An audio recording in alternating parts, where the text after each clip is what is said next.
क्या आप जानते हैं कि स्नीज क्यों करता है? मैं एक ENT स्पेशलिस्ट हूँ। आइए साइंस विद हुसैन से जानते हैं।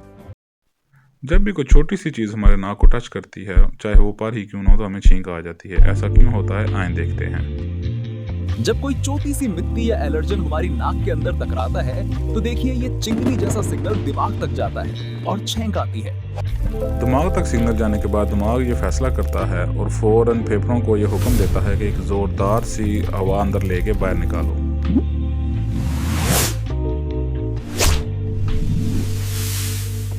उसके बाद फेफड़ों से ज़ोरदार सी हवा हमारे नाक के ज़रिए बाहर निकलती है, जिससे वो ज़रात नाक और मुंह के ज़रिए बाहर निकल जाते हैं। And exciting science content. Subscribe and tap the bell icon to join our growing science community.